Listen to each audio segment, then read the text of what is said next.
Hola, muy buenos días. Mi nombre es Víctor Javier y estoy aquí con el propósito de ser feliz una vez más y agradecido con Ángeles, que desde temprano está ahí, ¿verdad?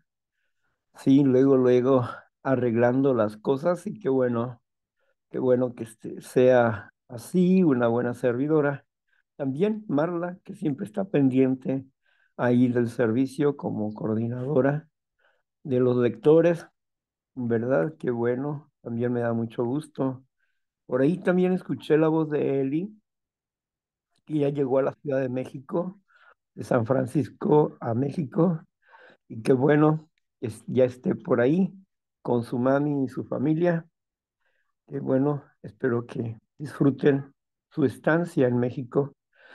Este, vamos a ver, hoy tenemos emociones secundarias. Y vamos a permitirle a la compañera Ángeles que nos diga qué son las emociones secundarias y cuáles son. Gracias. Adelante, Ángeles. Gracias, Víctor Javier. Buenos días.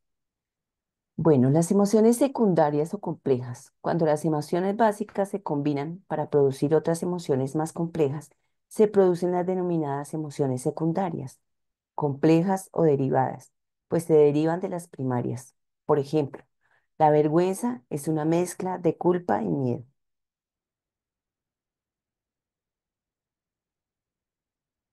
Víctor Javier, ¿tu conclusión o continúo? Bueno, vamos a ver la vergüenza. Nosotros le conocemos a estas emociones complejas o secundarias, las conocemos como la máscara de, ¿verdad? La vergüenza, pues, es una combinación de miedo y culpa, pero también es una combinación de angustia, ¿verdad? La vergüenza nos angustia. ¿Por qué? En qué momento o en qué punto? Bueno, nos angustia en el asunto de que nosotros no queremos revelar algún tipo de secreto o alguna situación y eso nos angustia, porque está la culpa y está la vergüenza y nos lleva a un estado angustioso cuando nosotros necesitamos hablar de esa situación.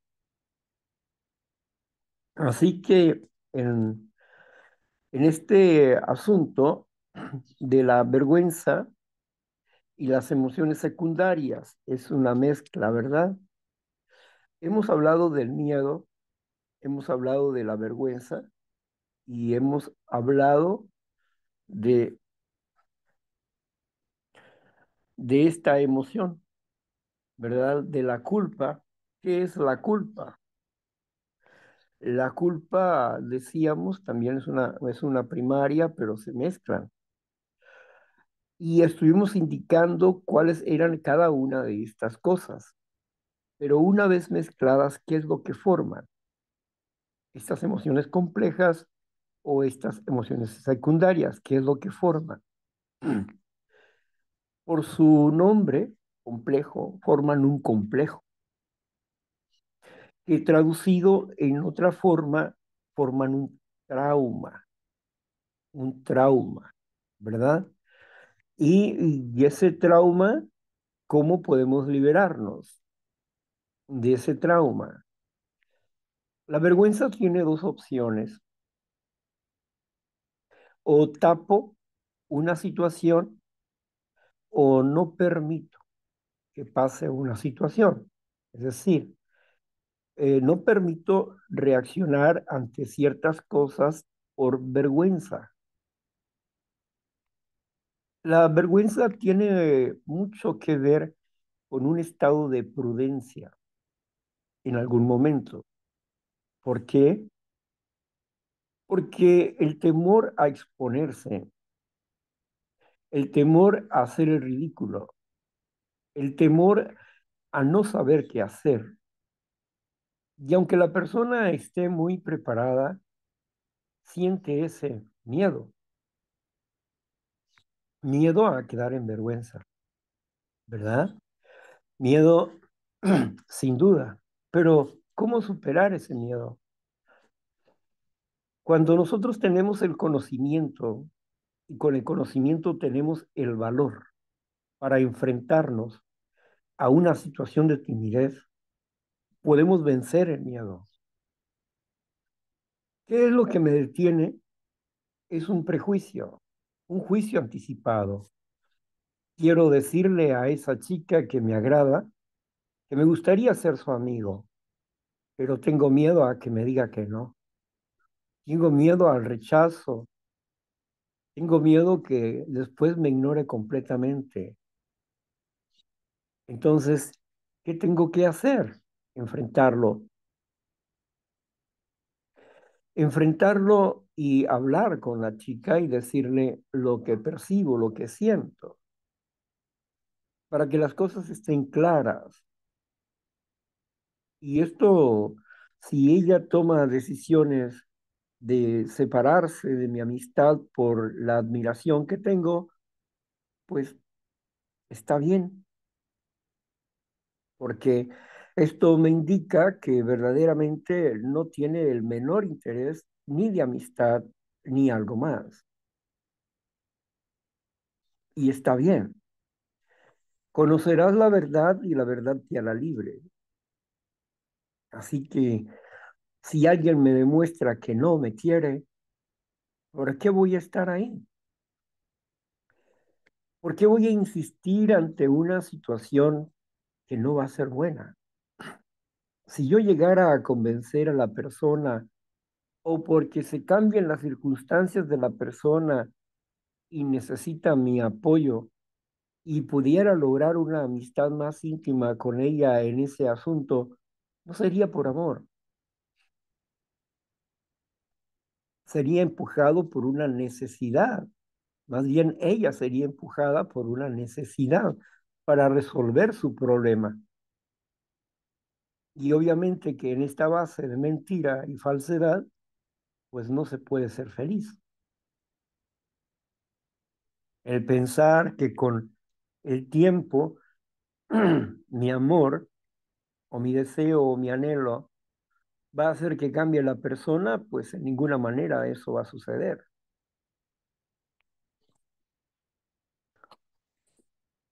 Cuando vemos la culpa no es mala. La culpa es la oportunidad que tengo para hacer un inventario basado en la razón y no en mis sentimientos. ¿Por qué basado en la razón y no en mis sentimientos? Porque mis sentimientos y mis emociones me engañan. Es que yo no siento nada por él o por ella. ¿Y quién dijo que necesitas sentir algo? El sentimiento es engañoso. Tienes que guiarte por la razón de principios espirituales que son bases de una vida buena, por la razón de la moralidad y no por un sentimiento vago y efímero. El sentimiento está aquí hoy y mañana no está. Si nosotros nos guiamos por el sentir, estamos mm, mal. ¿Por qué? Porque podemos sentir una emoción por alguien, pero esto no significa que sea real o verdadera. Tiene que estar basada en en una verdad, en un principio de verdad. Porque si nos relacionamos con otras personas por sentimientos, es seguro que nos vamos a desilusionar, porque no va a cumplir la expectativa que nosotros esperamos de la persona. Y de nuevo estarás en el mismo lugar, con un vacío, porque no era lo que sentías, no lo que pensabas, lo que sentías, porque no pensaste. Te dejaste llevar por un sentimiento, por una emoción, pero no pensaste, no razonaste, no revaloraste los hechos. La gran mayoría de las personas se guían por sentimientos y por sus emociones,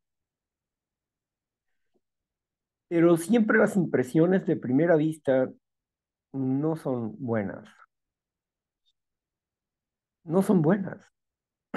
¿Por qué? Porque me puede impresionar una persona cuando la escucho o cuando la veo, para bien, pero cuando le conozco, me doy cuenta que no era lo que emocionalmente percibiste o sentimentalmente. Sin embargo, puedes no sentir nada por alguien, es más, hasta rechazo, pero con el tiempo le llegas a conocer y te das cuenta que tiene mejores intereses para ti, pero tu primer sentimiento fue de, no, qué aburrido, pero esa no es la realidad, esa es una percepción falsa. Por eso, para poder conocer a una persona, necesitamos acercarnos a ella, escuchar qué es lo que dice, cómo es su comportamiento. La culpa es importante. Sentirme culpable es importante. Y depende cómo yo la trabaje, me puede llevar a una profunda tristeza o bien me puede sacar de la tristeza. Depende cómo gestione yo la culpa. Si la culpa la transformo en responsabilidad, o sea, acepto, acepto que he cometido un delito o un error y me hago responsable de eso, desde quebrar un plato o un vaso, en vez de esconderlo, tirarlo a la basura y que no se den cuenta, sino decir, oye, te quebré un vaso, te lo voy a restaurar. ¿Dónde los compraste o dónde lo compraste para regresártelo? En ese momento me hago responsable y al hacerme responsable la culpa desaparece.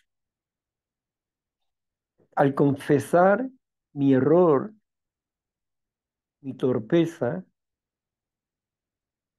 la culpa desaparece. Se convirtió en una responsabilidad. Lo mismo cuando una persona siente vergüenza y culpa porque no quiere confesar lo que ha pasado en una parte oscura de su vida. Cuando la persona confiesa, se libera y su carga se hace menor y su problema lo ve desde otro ángulo. Hay muchas mujeres que han sufrido por causa de los abortos. Yo recuerdo la primera mujer, una joven de 18 años en aquel momento, Alejandra, hace ya 40 años, así que ella debe tener como 58 años. Ella venía de la Ciudad de México y llegó al grupo y ella traía un dolor porque su novio le había obligado a abortar. Ella no quería, pero por cuestiones de no poder alimentarlo o de truncar su carrera o cosas así, decidió abortar. Su familia aparentemente no se dio cuenta de ese desarrollo, pero ella traía una carga de culpa, porque entendía que el aborto es un asesinato.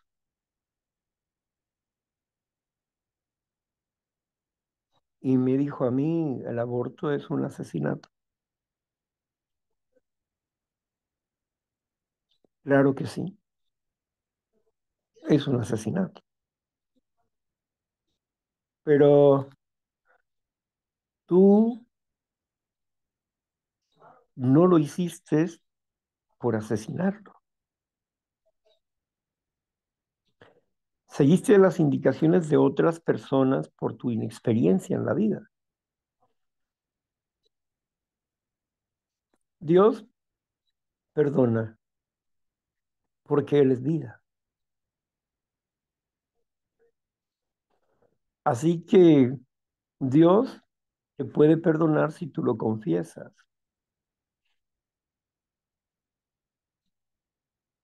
Yo no te juzgo, porque yo no estoy aquí para juzgarte, pero tú debes de pensar en tu futuro. Podrás tener otro hijo y podrás tener otra pareja y arreglar tu vida de forma diferente. Y la impresión del aborto pasará.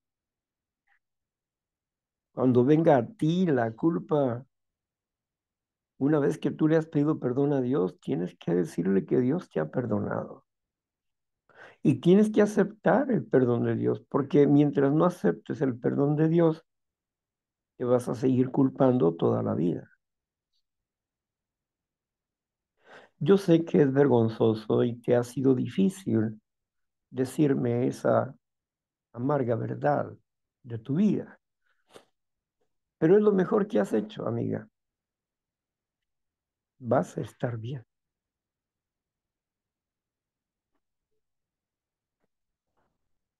Alejandra no estuvo mucho tiempo en el grupo porque tuvo que regresarse a su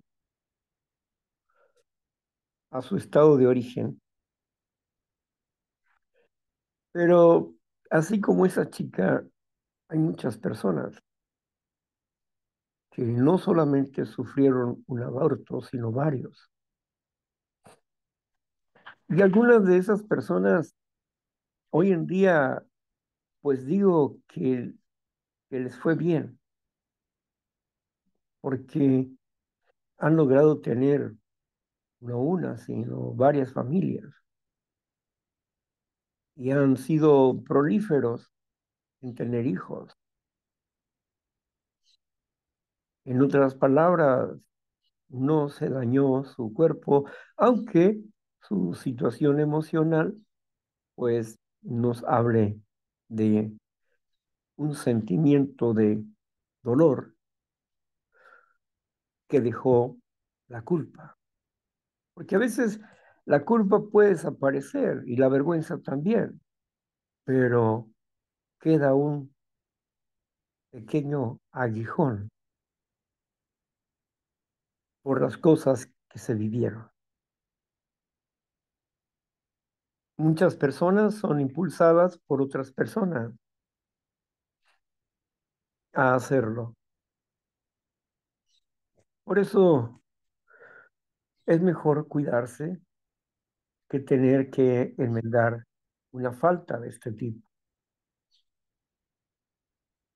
Entiendo que para la mujer es más difícil que para el hombre, porque el hombre, la mujer ha llevado, perdón, la mujer ha llevado una vida en su vientre. Y comprendo también la dependencia emocional que tienen las madres de sus hijos, porque una vida es maravillosa, de verdad que es maravillosa. Y es extraordinaria. Por eso la intención de mamá es querer proteger a sus hijos, porque le gustaría que no sufrieran, que no pasaran por su vida como ella sufrió, como ella vivió. Pero sin dolor es imposible crecer. Y si les quitamos la oportunidad de sentir, de experimentar, le estamos quitando la oportunidad de protegerse en la vida. Porque con simples consejos no se protege a una persona. La persona necesita experimentar, lamentablemente. Pero el consejo o la sugerencia se da y si la persona puede tenerla en cuenta, pues le irá bien.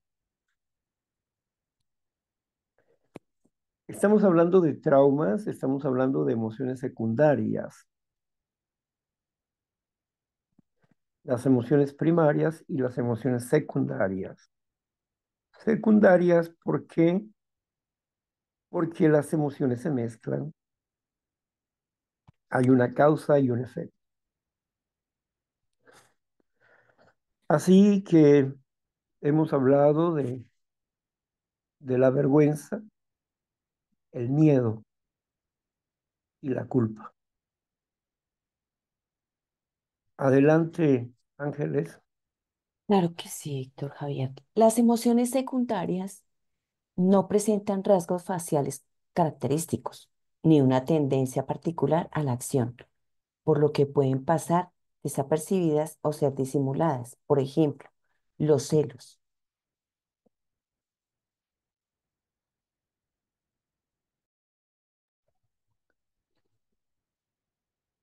Las emociones secundarias pueden producir, pueden, pueden ser disimuladas. El ejemplo dice los celos. Los celos no es más que una salvaguarda de lo que amas, de lo que quieres, de lo que tienes. Cuando, cuando estamos en nuestra casa y están jugando unos niños a la pelota, nuestro celo hace que le digamos a los niños que se vaya a jugar a otra parte, porque pueden quebrar un vidrio de la casa. Ese es un celo por lo que tiene.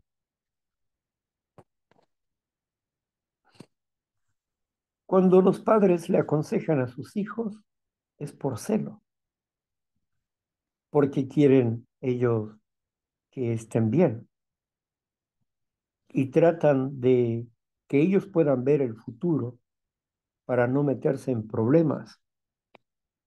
Ese es un celo. Pero también lo podemos ver en la pareja más comúnmente. Pero todos percibimos celos en los amigos, en la pareja, en el trabajo. Y cuando los celos se convierten en acciones negativas que nos preocupan, aquí están las emociones secundarias, que nos preocupan, celo nos preocupa. Y luego de la preocupación pasa la angustia y se genera una ansiedad. y se genera un miedo. Ya nos vamos dando cuenta como el celo se convierte en un shock. A veces las personas cuando escuchan trauma se siente muy complejo o como que es algo muy duro de llevar, pero no. En la vida tenemos muchas cuestiones traumáticas, como el hecho de que mamá nos dejó con la abuela porque tenía que ir a trabajar o hacer otras cosas. Ese es un trauma. Pero no tiene que ser un trauma para mal, en lo absoluto, ¿no? ¿Por qué? Porque el niño tiene que aprender a estar solo o estar con otros. Tiene que aprender a socializar. Tiene que entender que no todo el tiempo es para él. Porque si todo lo vemos desde el punto de vista traumático o complejo, como las emociones secundarias lo son, pues entonces el mundo está muy acabado, ¿no? Pero cuando hablamos de trauma no significa que sea dañino. El trauma es una conclusión sobre una acción. Es decir, es un complejo de emocional producido por una causa. Así que, ¿cuáles son los síntomas? Las personas pueden vivir deprimidas sin saber que están deprimidas.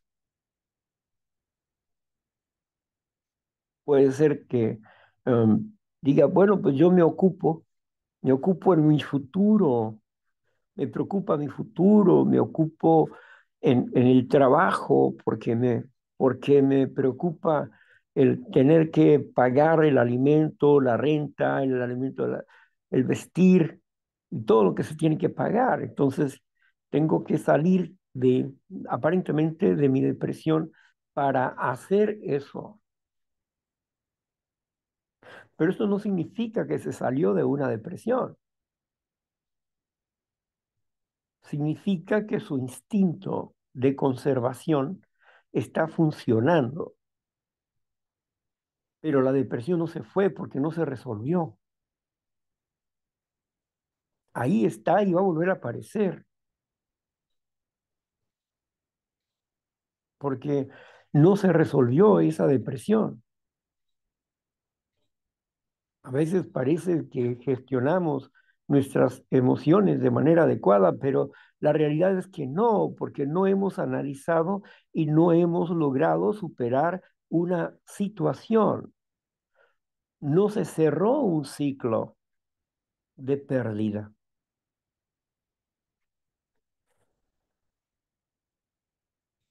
Hay personas que sufren de una tremenda depresión y neurosis que pueden hacer, puede ser un piloto, puede ser un ingeniero, puede ser una persona que limpia zapatos, puede ser el presidente de la República, pero esto no, el tener un trabajo, cualquiera que este sea, desde el presidente hasta el limpiabotas, no significa que no tengan problemas de depresión o estrés. El estrés es natural en nuestras vidas, como la ansiedad es natural en nuestras vidas y el miedo.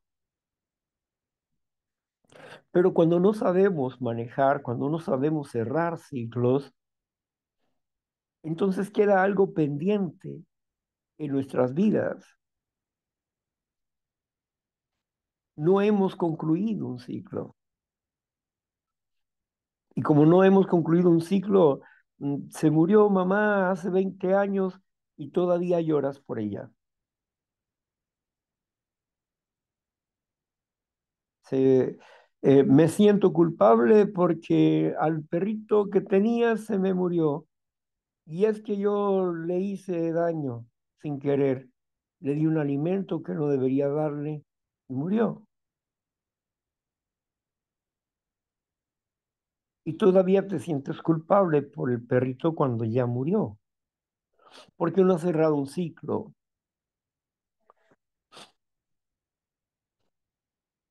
Te sientes mal porque percibes que en el pasado tuviste una relación con una persona, tuviste un compromiso de convivir y de estar con esa persona, pero terminó la relación, pero todavía sufres pensando en que pudo haber sido mejor. Y es que si hubiera hecho esto, no. Lo mejor que te pudo haber pasado, te pasó. Eso es lo importante. Lo mejor que te pudo haber pasado, te pasó. Pero el celo mal encausado te dice que no cuidaste tu hogar. Ahí está la culpa, ahí está el miedo, que no valoraste a las personas. Pero cuando vemos este cuadro bajo la perspectiva de la realidad y no la perspectiva del anhelo, del deseo, no de la visión culposa, sino que analizamos la relación. A ver, siéntate y dime cómo era tu relación, cómo le conociste, cómo era tu relación, qué es lo que pasaba. Y entonces entendemos el cuadro. Cuando nos va hablando de eso, ay, pero si también me gritaba mucho y me maltrataba y a veces me abandonaba. Y entonces, si tú crees que con eso iba a haber una buena relación, o sea, entiende que el problema no es tuyo, sino es de dos personas, porque cada una de ustedes tiene intereses diferentes. Él tenía programada su mente para estar con su mamá y tú querías estar con él y tú no podías competir con su mamá porque él estaba obsesionado con mamitis y una mamá que le salvaguardaba, le cuidaba y te hacía el pleito porque le habías quitado a su hijo. Una mujer codependiente de su hijo y un hijo dependiente de mamá. Ay, es que mamá está enferma, pero no sabía ni de qué, ¿no? Entonces, tu relación no iba a prosperar. Fue lo mejor, la separación. Y ahora tienes que sanar y tener una visión clara de lo que sucedió para entender qué es lo que quieres, qué es lo que tienes que cambiar en ti, pero tienes que cerrar ese ciclo y aceptar lo que, la verdad que se ha encontrado. Los hechos se llaman realidad. En toda investigación podemos especular mucho, pero lo que vale son los hechos. En toda investigación, los hechos hablan. Por eso le damos prioridad a los hechos. ¿Cuáles fueron los hechos? No tu especulación, no tu ideal, no tu culpa, porque te culpas a ti misma porque consideras que has colaborado en destruir algo que pudo haber sido mejor y no fue. En otras palabras, te mientes a ti misma y te haces sentir culpa de algo que realmente no hiciste. Que fuiste responsable en parte de una acción, sí, pero culpable no. ¿Qué es la diferencia, no? Las relaciones humanas siempre han sido complejas y las emociones secundarias siempre han estado ahí, a través de todos los tiempos. ¿Quién no ha tenido una situación traumática? Nadie, todos. Dice Grover que cuando el niño sale, él considera, él lo ve desde la perspectiva teórica que él encontró. Considera que el niño va creando una frustración desde que nace.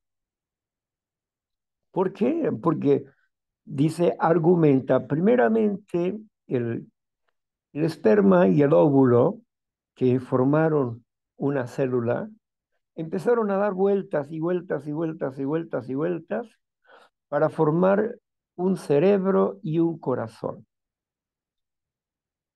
Y posteriormente empezar a formar los huesos y luego los nervios, los músculos, etcétera. Cada vez había menos espacio en el vientre de mamá y el bebé empezó a acomodarse y empezó a dar de patadas porque estaba acomodándose para salir. Así que había que salir por donde que había que salir. Y sale, según la teoría que se encontró el doctor, es que sale con una frustración. Frustrado o no, la realidad es que hoy va a tener que depender de sí mismo. Y lo que sí sale es con una tendencia a ser dependiente emocional. Y es un dependiente emocional por necesidad, porque va a depender de los adultos para comer, para hacer todas sus acciones naturales. Va a depender de los adultos, del cómo lo traten los adultos. Va a depender del medio ambiente en que se desarrolle. Y hay muchas cosas que no va a aprender a través de la razón, sino va a absorber emocionalmente las situaciones. Porque nuestro primer aprendizaje es emocional, no es racional, es emocional. El aprendizaje emocional es más fuerte que el racional. Es como una orden en el corazón, el aprendizaje emocional. Así que vamos nosotros entendiendo, pues, que nuestro primer lenguaje fue emocional. Los instintos valoraban las emociones e iban creando ciertas memorias, de acuerdo al aprendizaje que tuvimos en cuestiones de placer. El instinto se mueve por la necesidad de ser amado para que pueda ser cuidado y al mismo tiempo expresar amor. Un amor no sofisticado, sino una correspondencia. Como que le decimos a un bebé, le decimos cariños, y el bebé en su expresión emocional mueve sus manitas y sus piecitos y sonríe. Y podemos ver la emoción ahí, una emoción de felicidad del bebé.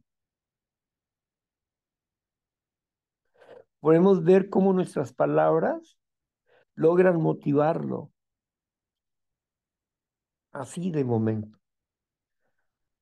Pero más adelante vamos a crecer y vamos a aprender a enmascarar nuestras emociones.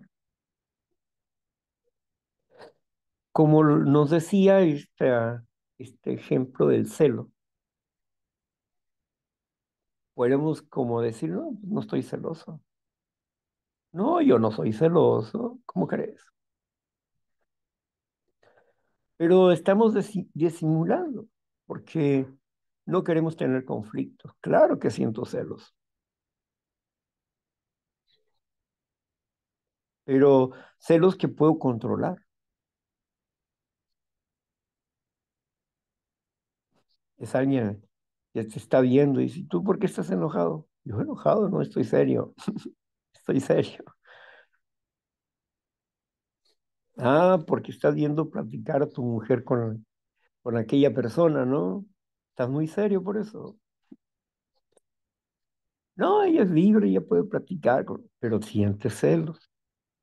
O sea, estás disimulando una acción. Estás simulando que no tienes celos cuando realmente sí los tienes, pero no quieres expresarlo, pero sientes ciertas molestias porque necesitas digerir esa verdad que estás bien.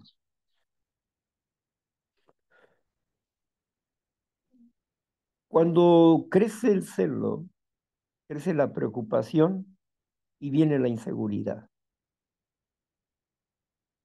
Entonces, una máscara del celo es la preocupación,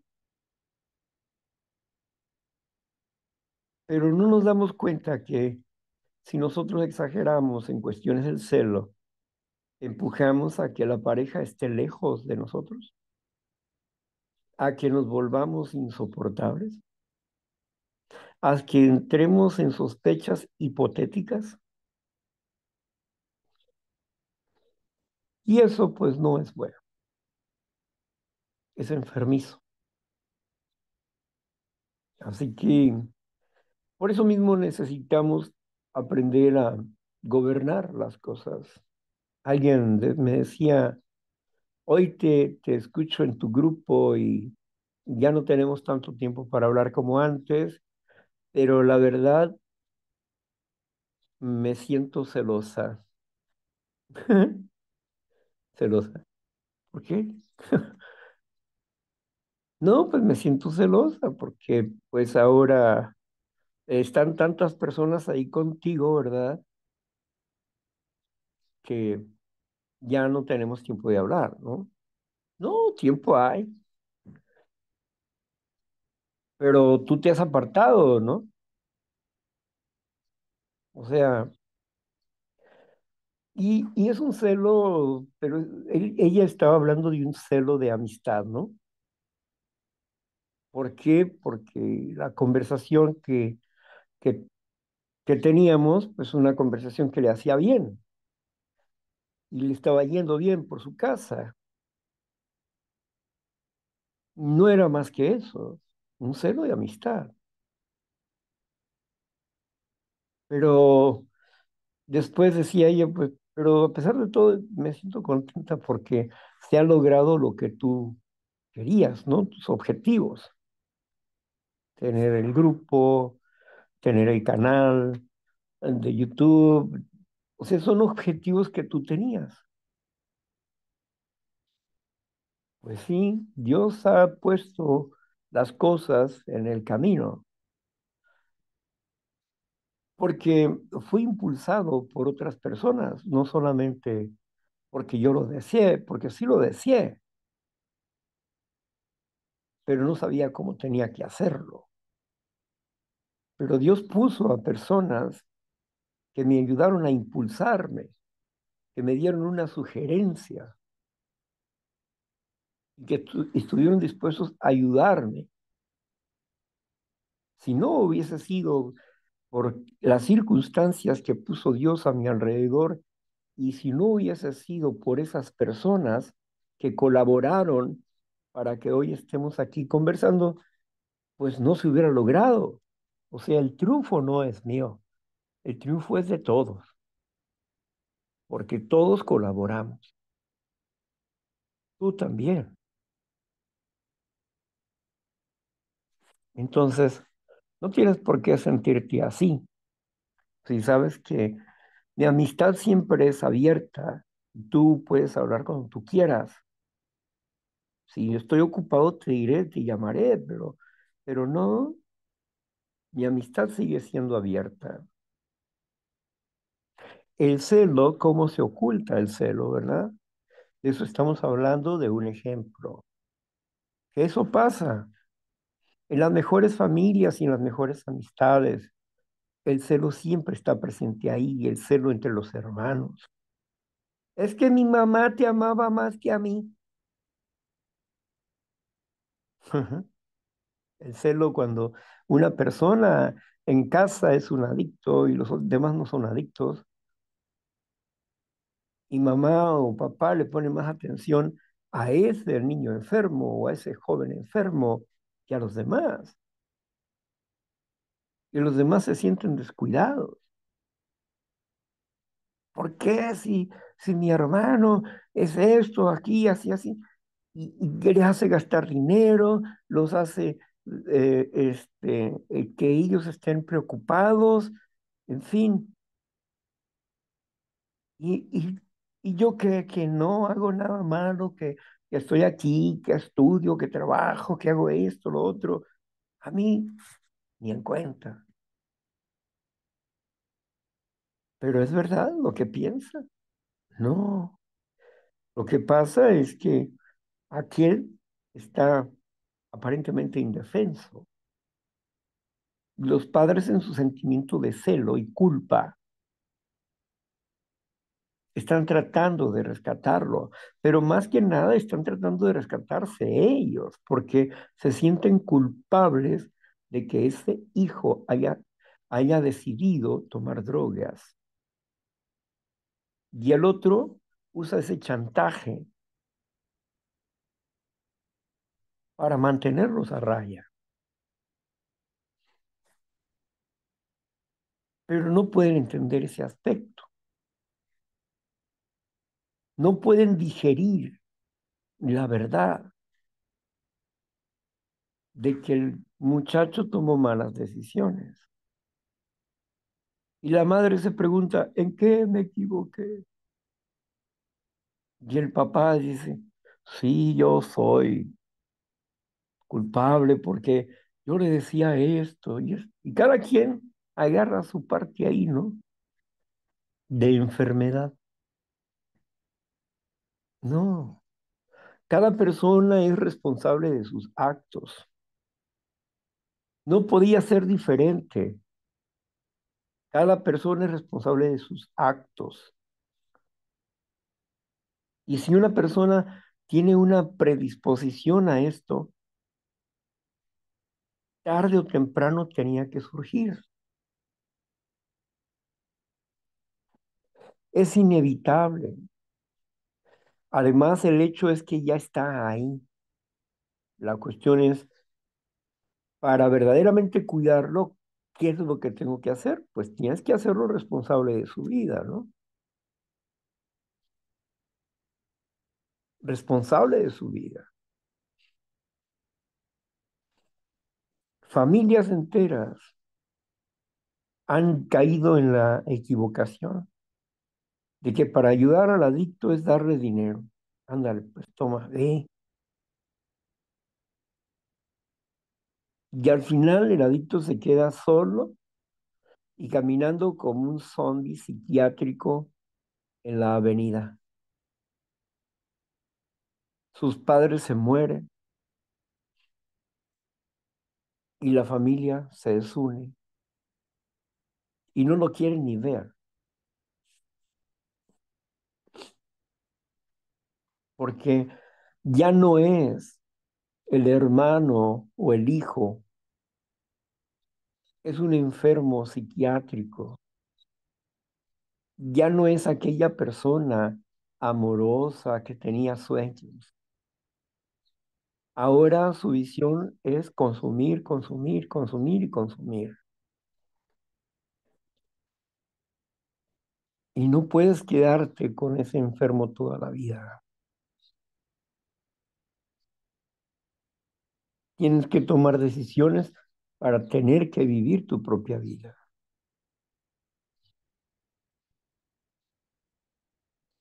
Y son decisiones difíciles, lo entiendo. Pero si no tomas las decisiones, no vas a protegerte de ti mismo.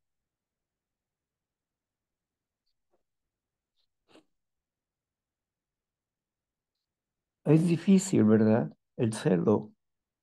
Es difícil verlo en esos aspectos tan complejos, donde la culpa, el miedo, la preocupación, la frustración, el enojo, la ira aparecen y la depresión con ella. Se forma todo un cuadro complejo, traumático, de manera negativa. Por eso cada individuo tiene que aprender a dominar y a gestionar sus emociones de manera adecuada si no quiere unirse a un muerto. Deja que los muertos entierren a sus muertos. Unirse a un muerto es una persona que ha tomado una decisión de vivir muriendo y él suicidándose con su droga. Es su decisión. Pues si Dios no lo va a cambiar, yo menos. Tengo que aceptar su decisión y hacerme a un lado.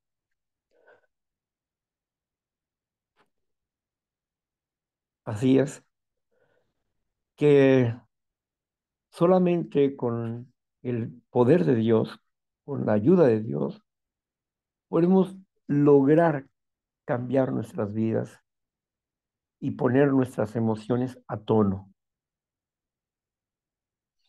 Pero siempre va a quedar un pequeño recuerdo que nos lastime, que nos duela.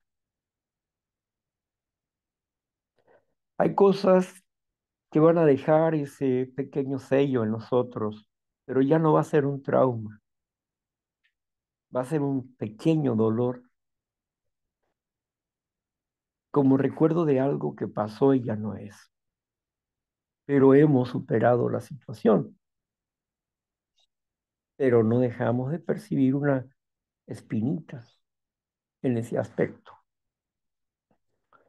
Habrá otras emociones que sanen y no vamos a sentir nada por eso, pero va a haber situaciones donde tomamos decisiones difíciles, donde pueda estar la duda y el dolor.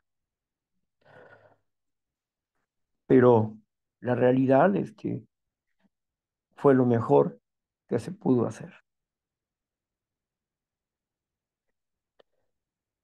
Estamos hablando, ejemplo, del celo, ¿verdad? Bueno, así que hoy nosotros estamos comentando sobre las emociones secundarias,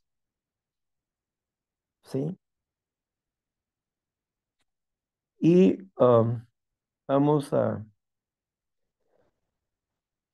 concluir con este desarrollo, ¿verdad?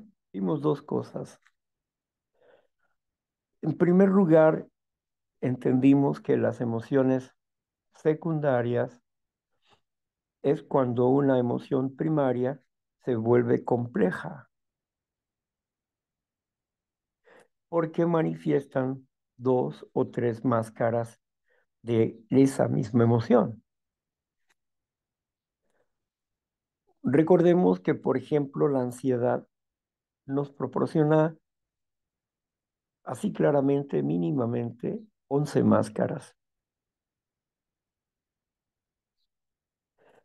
¿Y qué tenemos con la ansiedad y las 11 máscaras?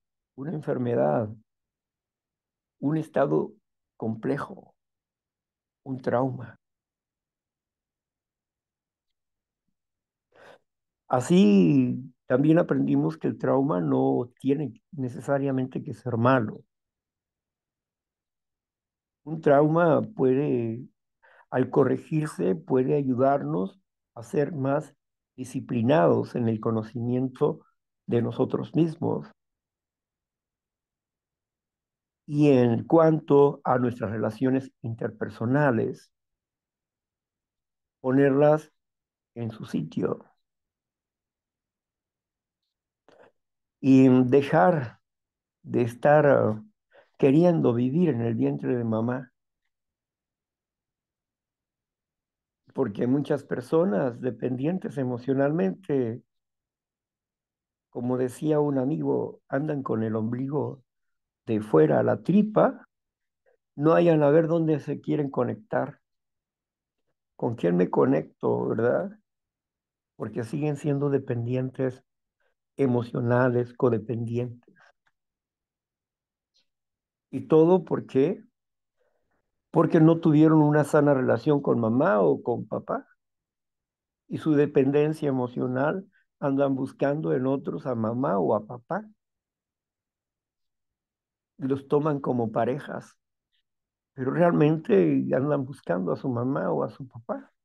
Están perdidos en sus emociones porque no han madurado, porque son personas infantiles mentalmente, tienen pensamientos torcidos infantiles.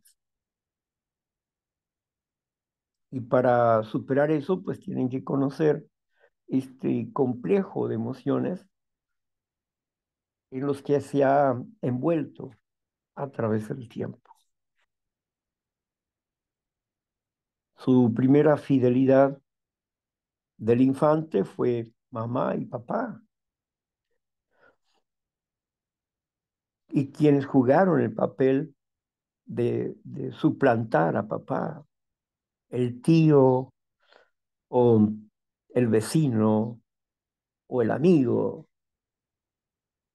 cuando no estuvo papá. Entonces, eh, nos parece dramático la vida, ¿no? Pero no, en la realidad no es tan dramática. Hacemos el drama, pero no es tan dramática. Si logramos poner en orden nuestras emociones, nuestras perspectivas y entender cuál es el origen. Y entender también cómo puedo desarrollar una nueva actitud donde no afecte a las demás personas negativamente, ni me afecte a mí negativamente. Y es aquí donde ya estamos hablando en las cuestiones de la inteligencia emocional. Por hoy agradezco a la compañera Ángeles por estar atenta a su servicio, por estar con nosotros. También agradezco a Marla por siempre estar atenta, por la creación de los flyers, por la creación, por también estar apoyándonos ahí en la tesorería. Quiero agradecer a una persona que nos envió una séptima, ¿verdad? Ya van dos personas que envían una séptima y qué bueno, ¿no? Para ayudarnos a cubrir los gastos que tenemos que cubrir para que sigamos adelante en esta labor, en este trabajo de compartirles uh, lo que puede ayudarles a solucionar sus problemas emocionales, lo que nos puede llevar a la madurez emocional. Bueno, pues entonces voy a apagar la grabadora para que ustedes puedan compartir lo que ustedes perciban, sientan, deseen, anhelen y tienen 10 minutos de tribuna. Por aquí va a estar Ángeles coordinándonos con 10 minutos de tribuna para cada quien y nos va a avisar que nos falta un minuto ¿verdad? Y pues, si ustedes desean preguntar, también pueden hacerlo. Bien.